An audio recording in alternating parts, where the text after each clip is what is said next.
যে আল্লাহর মোমেন বান্দারা এই পৃথিবীতে ক্ষমতায় আসুক, এটা আপনারা চান না?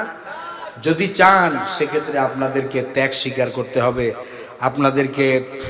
আপনাদেরকে এর জন্য কষ্ট করতে হবে, আপনাদেরকে প্রয়োজনে জরিমানা দিতে হবে, জেল খাটতে হবে, আপনাদেরকে প্রয়োজনে ফাঁসির মঞ্চে ওঠা লাগতে পারে, ঠিক কিনা?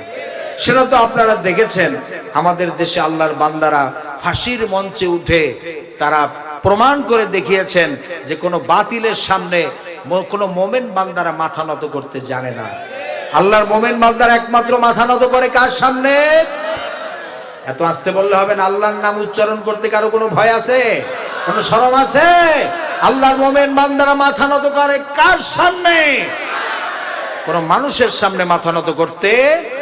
যাদেরকে শহীদ করে দেওয়া হয়েছে তাদেরকে জিজ্ঞেস করা হয়েছিল যে আপনারা প্রেসিডেন্টের কাছে ক্ষমা চাবেন কিনা, তারা বলেছেন যে না, আমার